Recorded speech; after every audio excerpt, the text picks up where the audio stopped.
Esse é um primeiro vídeo que eu vou fazer para vocês, de uma série de vídeos que eu pretendo também gravar sobre uma introdução da psicanálise. Nesses vídeos eu vou trazer alguns conceitos básicos de Freud, o que é recalcamento, o que é repressão, o que é o inconsciente, consciente, pré-consciente, né, o que é o complexo de Édipo. E no vídeo de hoje, então, introduzindo essa série, eu vou falar um pouquinho para vocês da primeira tópica do Freud e sobre o conceito de inconsciente para ele, tá? O Freud ele se formou em 1881, ele foi trabalhar no Hospital Geral de Viena, e nesse hospital como neurologista, né, a especialização da formação dele, e nesse hospital ele se deparou com as mulheres conhecidas como as histéricas, que funda a própria psicanálise, que é o que chama a atenção do Freud, é os sintomas que essas mulheres tinham, como elas reagiam e como elas eram vistas pelos outros médicos, né? Então, os outros médicos ou diziam que era um fingimento ou problemas fisiológicos. E o Freud percebe que nem uma coisa nem outra parecia ser a real questão dessas histéricas. Então, em 1889, ele vai para a França estudar com Charcot, em Paris, e ali ele percebe que essas mulheres em estado hipnótico deixavam de ter esses sintomas. Então, Freud confirma a hipótese dele de que não eram questões fisiológicas e nem de fingimento, e sim questões mentais. Foi onde o Freud, depois de ter voltado de Paris, que se dedica muito a entender a origem do sofrimento do ser humano. Então, a psicanálise ela nasce a partir desse estudo das histéricas, e Freud, então, em 1889, ele cria a teoria a primeira tópica dele, né? Ele acaba publicando esse estudo no livro A Interpretação dos Sonhos. Eu tenho essa versão aqui linda. E ele traz pela primeira vez os conceitos do pré-consciente, do inconsciente e da consciência, né?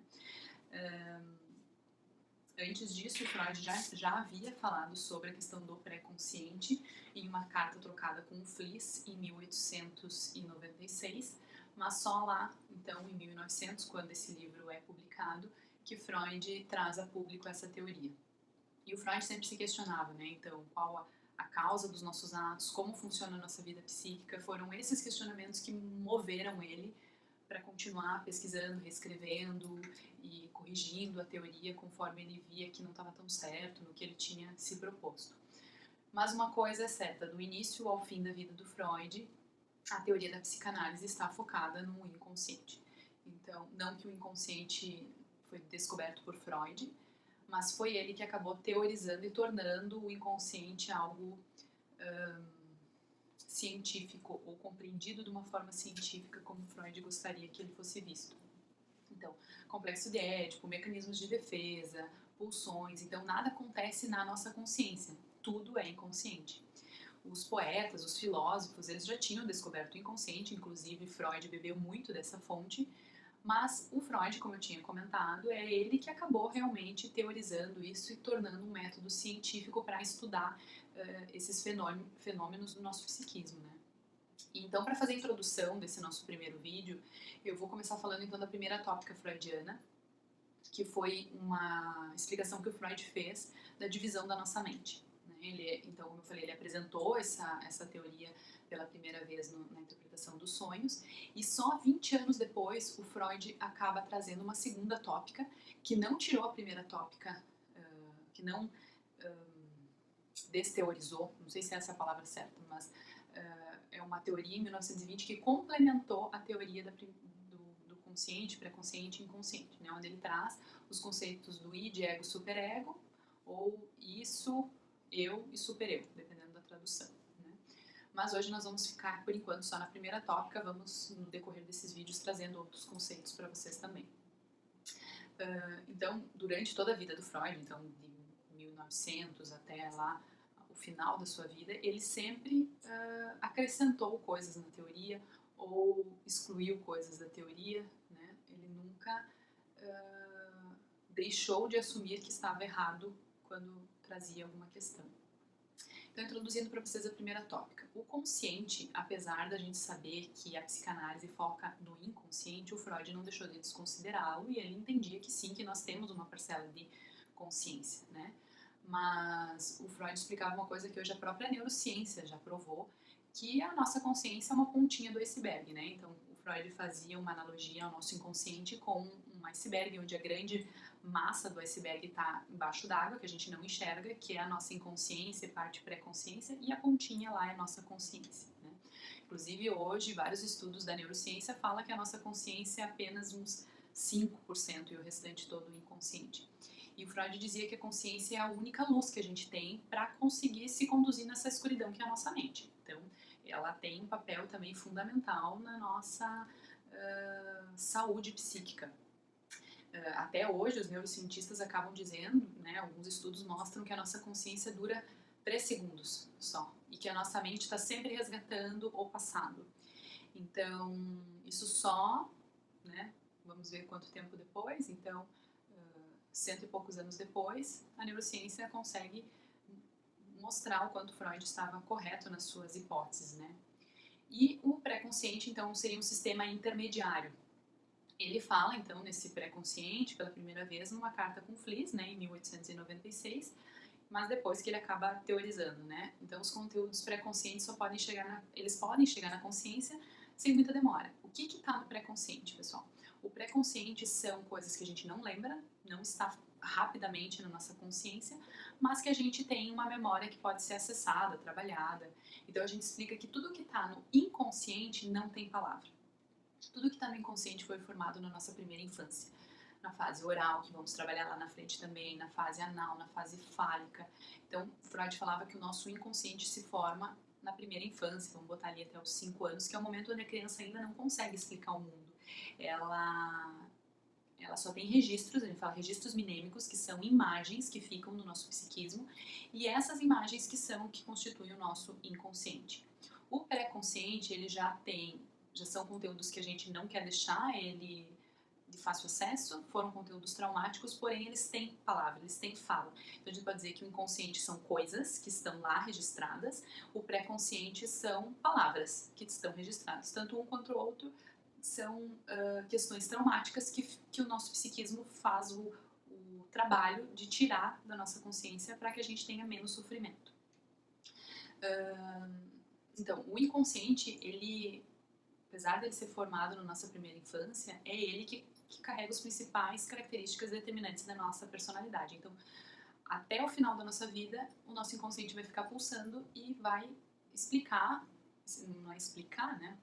Ele vai conduzir os nossos atos, conforme o que ele acha que é mais prazeroso para ele, menos desprazeroso ou menos arriscado para a nossa vida. E o inconsciente é o que dá a fonte de energia da nossa mente. Então, a nossa mente funciona com base nessa energia psíquica que está no inconsciente. Tá? Então, o aparelho psíquico, essa questão do inconsciente, né, ele está constantemente em movimento. Ele está, Freud dizia, constantemente excitado. Ele se realimenta sem cessar. Então, quer dizer, ele não para nunca.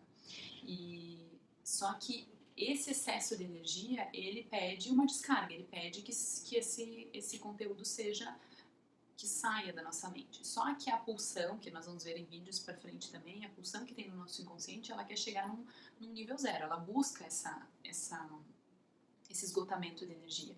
Só que esse esgotamento de energia seria o fim da nossa vida. Então, o nosso psiquismo cria mecanismos para essa pulsão ser deslocada de alguma forma, ter a vazão, né? Mas não chegar ao estado zero. Né? Então, o nosso inconsciente, por estar em constante repressão, em constante movimentação, excitação, ele está em constante desprazer, foi o que o Freud falou. E esses mecanismos que faz com que o inconsciente tenha vazão, ele causa prazer para o inconsciente. Mas muitas vezes para a nossa consciência isso é desprazeroso. Vou explicar.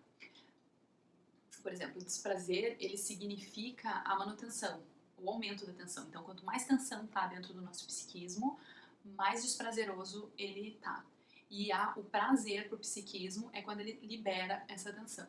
Essa tensão, como nós vamos explicar também em outros vídeos sobre o recalque, o nosso inconsciente ele só não libera toda essa pulsão porque tem o recalque que não permite que tudo escoe, porque isso se tornaria muito perigoso para a manutenção da nossa vida. Então existe esse campo magnético que mantém essa energia reprimida no nosso inconsciente, né? Nesse espaço psíquico que Freud chamou de do inconsciente.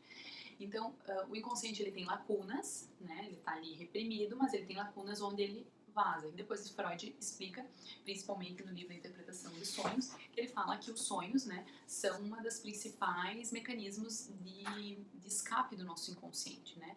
E o nosso inconsciente ele não funciona de uma forma literal, ele funciona de uma forma metafórica, né? Uma que ele não tem palavra, então ele, a partir de imagens minêmicas, ele cria novos objetos que se condensam e se deslocam para conseguir evacuar essa energia. Além dos sonhos, o Freud estudou os atos falhos, né, os sintomas do nosso corpo, a própria sublimação, vamos falar também. Então, o nosso psiquismo encontra meios para que a gente possa liberar esse conteúdo, mas a gente não consegue na consciência interpretar esses conteúdos. É quando a gente lembra de um sonho, dificilmente a gente consegue interpretar o que aquele sonho quis dizer. Então, o conteúdo geralmente do inconsciente, ele é deformado, ele não é claro. Por isso, o trabalho do analista é de ajudar o paciente a interpretar esses conteúdos para que consiga aí ter menos sofrimento com todas essas questões, né?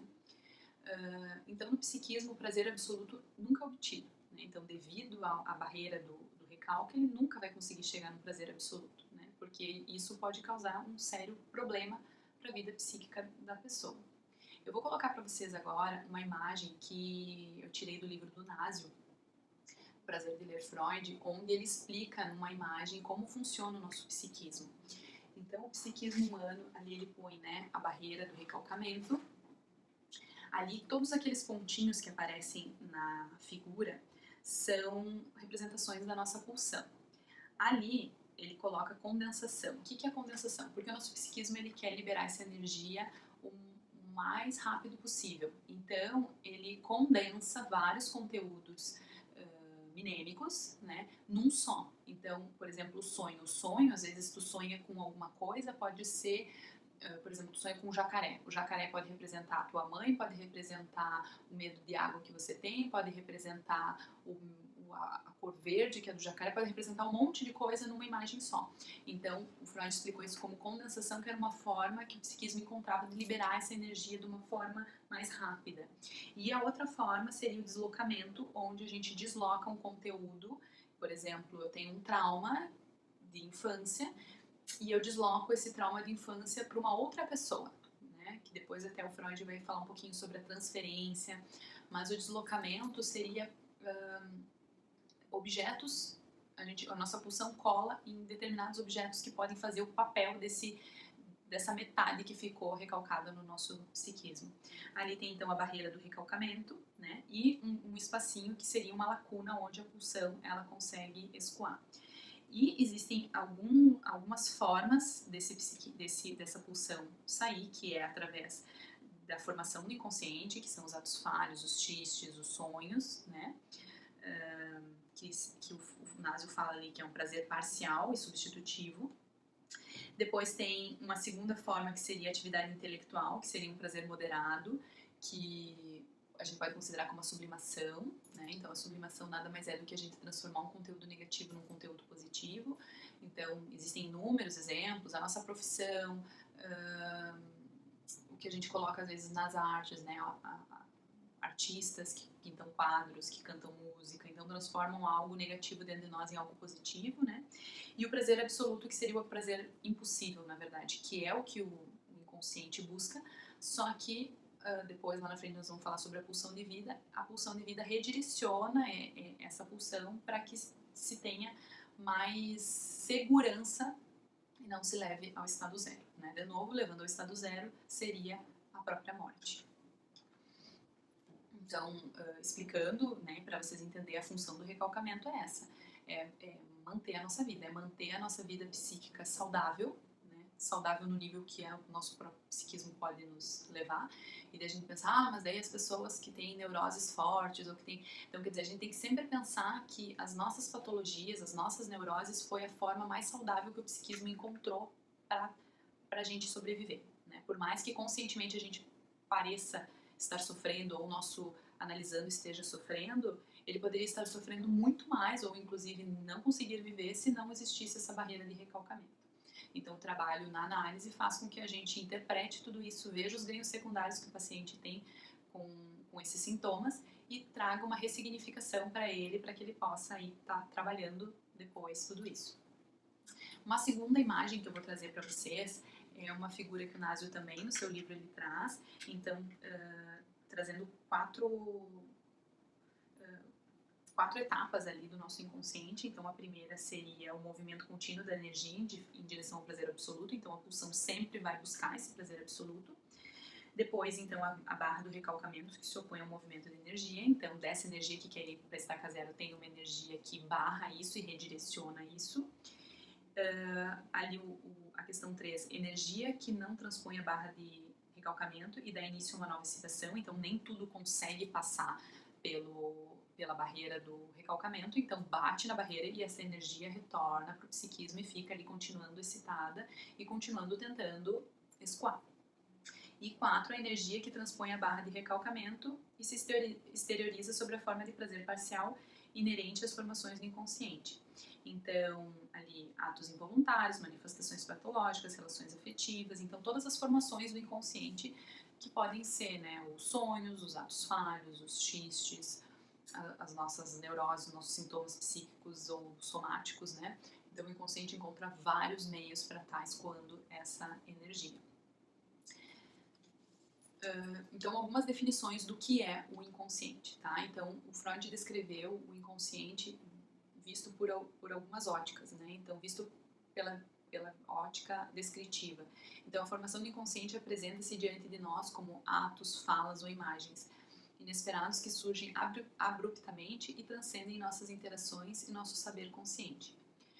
Pelo ponto de vista sistemático, então, os produtos finais são manifestações deturpadas do inconsciente, que seria como exemplo o sonho, né, que é um dos melhores exemplos, mas não que na vida psíquica a gente não deturpe as coisas, pelo contrário, a gente também deturpa, até porque a nossa verdade nunca vai ser a mesma verdade do que o do outro, sempre são verdades distintas. Do ponto de vista dinâmico, então, o inconsciente ele sempre está em movimento, então a luta entre a emoção que impulsiona o recalcamento que resiste, então a fonte de excitação receberá o nome de representantes recalcados.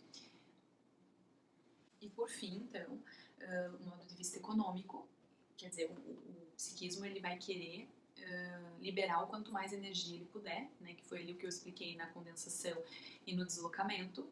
Então, o psiquismo ele vai tentar fazer com que gaste menos energia, liberando mais pulsão. E do ponto de vista ético, então, que é o ponto de vista do prazer sexual. Então, o inconsciente sempre está em busca do incesto e a repressão faz com que isso não seja permitido. Depois, quando a gente falar sobre complexo de Édipo, tudo isso vai dar para ter uma compreensão maior. Outro ponto interessante é que o Freud percebeu que o inconsciente ele é atemporal, ele é perpétuo, então o que foi formado lá na minha primeira infância vai estar pulsando para sempre até o resto da minha vida, e daí ele traz o conceito de repetição, né? Ele percebe que a gente repete as mesmas coisas incessantemente e a gente só para de repetir a partir do momento que a gente percebe essa repetição, elabora essa repetição. E o outro, né? Então, no psiquismo, nós somos extensão do grande outro. Então, o nosso psiquismo é formado por um adulto. Então, no momento que a gente é cuidado, no momento que a gente é trocado, no momento que é amamentado, né? São informações que a criança capta e a partir desse grande outro que a gente entende como devemos nos portar perante ele e perante a sociedade, né? Então, o psiquismo, ele vai sempre buscar o prazer absoluto e nunca é obtido. A descarga absoluta nunca é realizada. Então, foi o que eu já expliquei. Se for realizada essa descarga absoluta, é sinal que a gente não está mais aqui para contar essa história. Então, pessoal, para finalizar a questão do inconsciente, eu gostaria de dar um exemplo, 2 exemplos. E depois eu vou dar uma dicasinha de leitura para vocês também. Então, um exemplo que eu li num autor, eu vou colocar aqui na tela o nome do autor, que eu não me recordo agora, Alexandre alguma coisa, onde ele dá um exemplo do nosso psiquismo como se fosse uma televisão. Então, a TV, quando está ligada, a gente está vendo um programa. Ele diz que ali esse programa é a nossa consciência, é o que a gente está enxergando no momento aquele programa. Mas por trás daquilo que tu está assistindo tem vários outros programas que estão sendo transmitidos, mas que você não está vendo, não está enxergando, mas está acontecendo. Então isso é uma analogia a explicar o psiquismo. Outra analogia que eu acho bem interessante é que vamos supor que tu está numa sala de aula, você é o professor e tem um aluno que está incomodando muito. O que você faz? Você pega e tira esse aluno da sala. Então, quer dizer, você põe esse aluno você recalca esse aluno, você tira ele da sua visão, você não quer ver ele, você não quer conviver com ele. Só que esse aluno é tão insistente, tão chato, que ele fica ali batendo na porta, chamando, ele quer atenção, ele quer continuar existindo. Só que o professor não vai abrir a porta porque ele incomoda. Mas essa pulsão está batendo na porta, ela está agindo, ela está atrapalhando a aula do professor, mesmo ele não estando enxergando ele, não vendo que ele está ali, aquela pulsão está batendo na porta e incomodando. E o nosso psiquismo vai dar um jeito de fazer com que essa pulsão desloque de alguma forma mais saudável.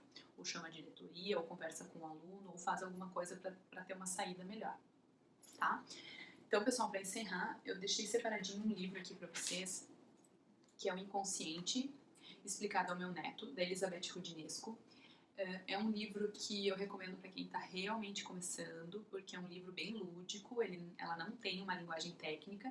Eu até confesso que eu fiquei um pouco frustrada quando eu comprei porque é da Elizabeth Rudinesco, né, uma francesa maravilhosa, historiadora, psicanalista, que eu gosto muito, inclusive eu li a biografia do Freud que foi escrita por ela.